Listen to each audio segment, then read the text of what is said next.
let's just sew whatever. Hey guys, welcome back to my channel. In today's video, we are going to be cutting and interfacing the Dayna pack by Linds Handmade. Okay, so we haven't done a cutting and interfacing video in a while, so I figured I would do one for this cute and fun little fanny pack. So this is the Dayna pack by Linds Handmade, and I'm gonna start by cutting out my pattern pieces. So first thing you wanna do is measure the test square, make sure it is the accurate size, and then just cut on or right outside the black outline. And what's really cool about this is that she has made the pieces so that they show the seam allowance to kind of give your eye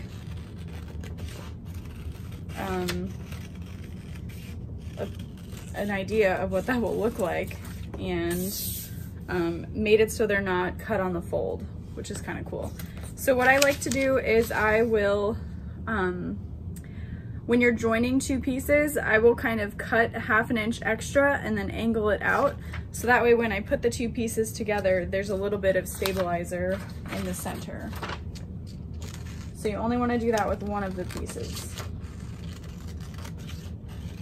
And then if you know it's a pattern that you're going to be using a lot, it's always nice to cut it out on cardstock so it's not quite so flimsy.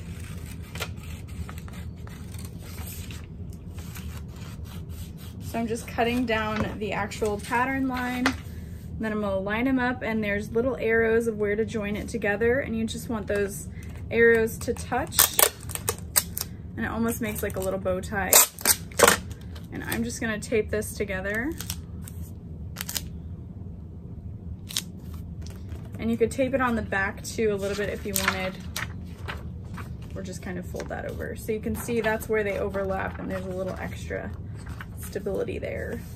So I'm just gonna go ahead and keep cutting this out.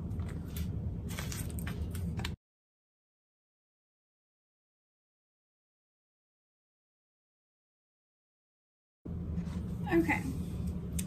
So now I'm gonna go ahead and cut out what I need to from my vinyl. This is leather-backed vinyl. It's from FM Stores in Springfield, Missouri. So I'm gonna go ahead and cut the pieces I need to attach my D-rings first. Okay, wrong ruler.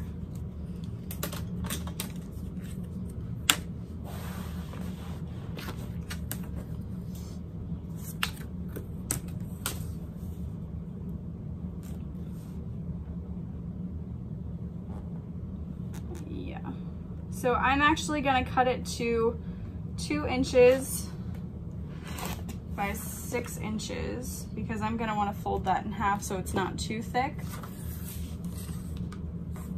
So I'm gonna mark my center line, and then I'm going to mark the 3-inch part. So then we'll just set this aside. This is one piece and second piece, but no need to cut it right now. You could use canvas webbing as the adjuster for this if you wanted to. I'm gonna go ahead and use this really soft vinyl. That's what my customer requested. So this is a 24-inch ruler, so I'm just going to measure 24 plus whatever it is to 40. Which is 16.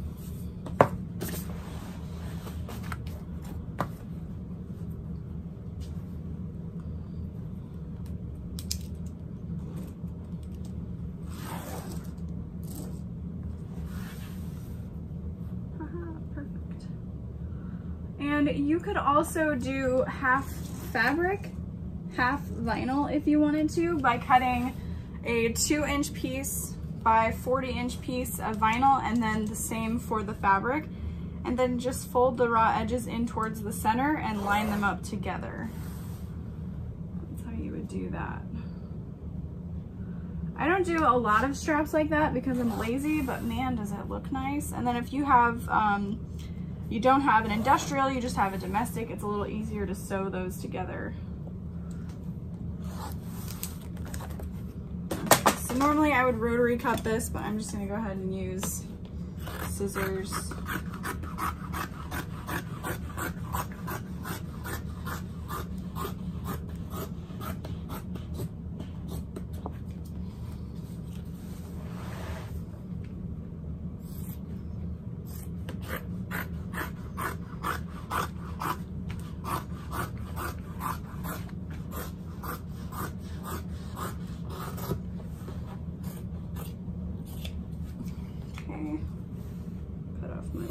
On the bottom.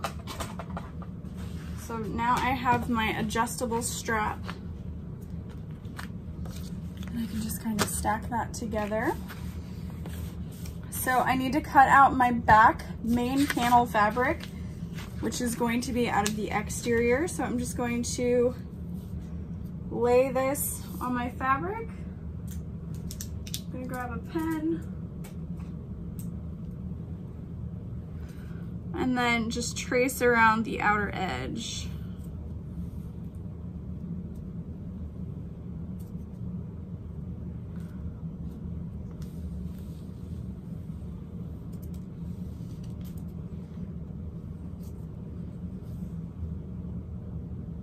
All right.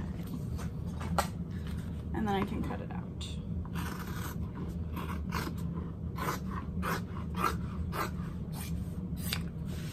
And you don't have to use any vinyl to cut out this bag. You can use all woven fabric if you wanted to, just make sure you interface it.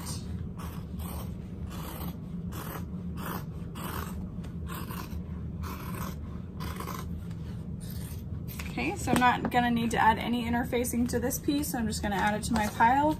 If you need to, you can mark it, let's say back main panel.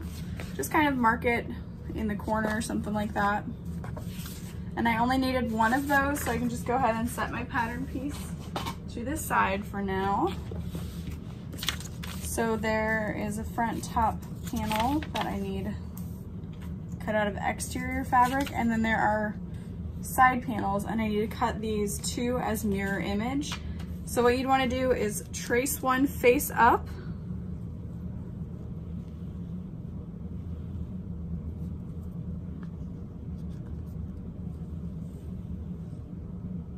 and then flip it over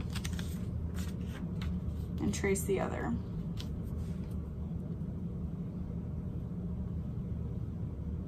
So something you could write out is like cut one, flip over, cut one, because you need a total of 2. And then that's it we need of those. I'm just gonna set this piece off to the side and I'll cut these out.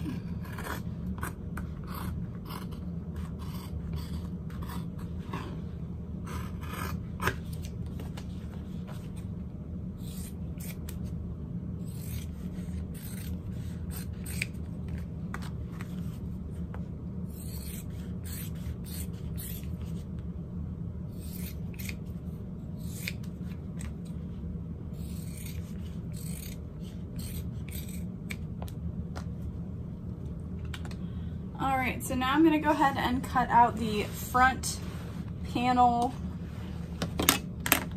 fabric.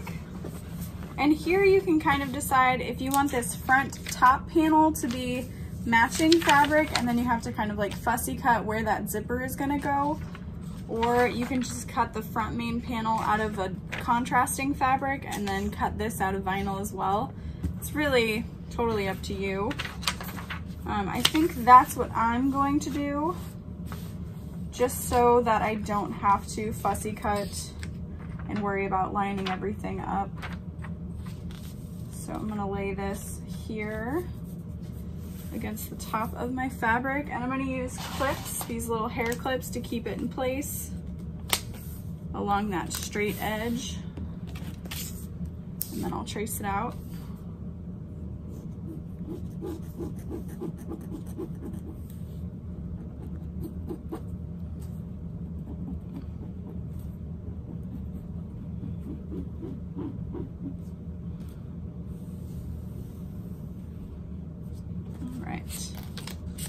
So I need to cut one of those out of exterior and one out of the lining fabric. And I'm gonna use waterproof canvas to line this.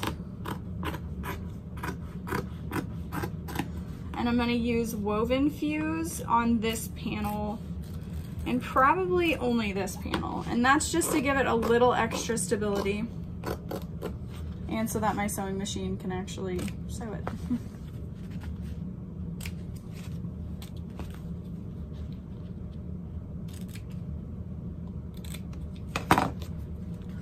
So there is our main panel fabric. I'm gonna set that aside for now, as well as fold up my fabric.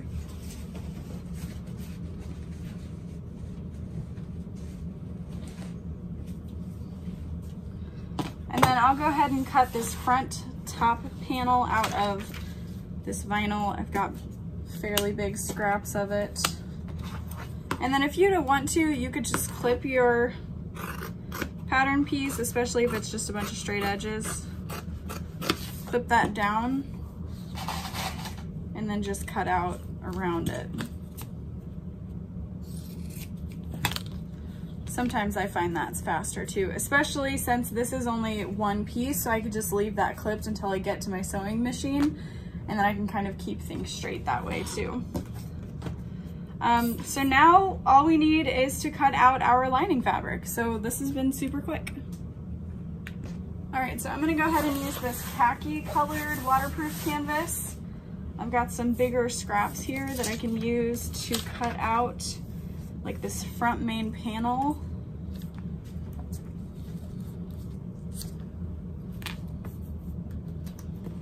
And then like I mentioned earlier, you really don't even have to cut out or trace around your pattern piece if you feel comfortable just using your scissors. And then it's a lot quicker if you don't cut out those notches on the first pass, if you just leave them and then get them.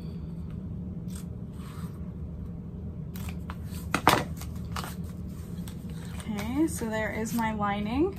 So I've got one exterior, one lining. I can set this aside.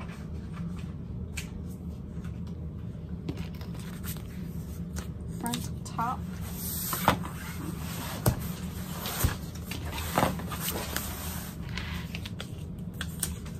So there's a straight piece waterproof canvas right here. I'm just gonna clip that together.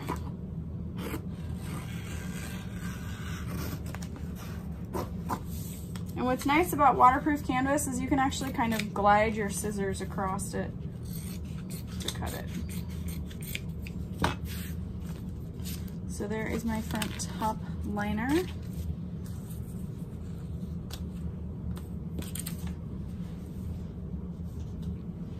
And then it looks like I just have one more piece, which is this back lining fabric. I think there's a chunk up here.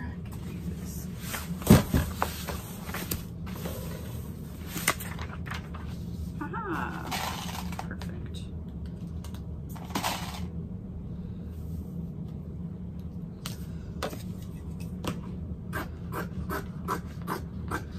And sometimes instead of cutting out the pattern piece exactly from my lining fabric, because most times you're not going to be able to use up every single little bit, especially like up here, I'll just kind of quick cut it. I know there's an actual word for that, but I'll just kind of messy cut it out and then I'll trim it all down a little bit better when it's off of the bolt. Okay, so I'm pretty sure that's all the pieces we need. We're gonna go ahead and interface this, so I will pop you on over to the heat press. That was the most awkward sentence I've ever said. Okay, so here is my heat press. I've got my Teflon sheet. I use magnets to keep my Teflon sheet there so I don't have to keep moving it and replacing it, etc. And so I've got it set to 148 degrees Celsius. Don't ask me why, but it works. I purchased my heat press off of eBay, and it's just a 16 by 24 Brandless heat press. It doesn't work great for like heat transfer vinyl, but it works great for interfacing, so that's what I use it for. So I just went ahead and cut out my woven fuse. I'm gonna lay this piece down. And sometimes if your fabric is a little wrinkly, what you can do is just very gently press it and make sure all the wrinkles are out. And then I press it for about 10 seconds.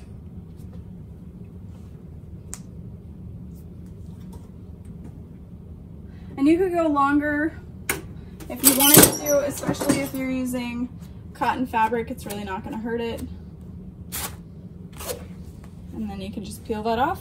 And then what I'll do is I'll just cut out my excess interfacing.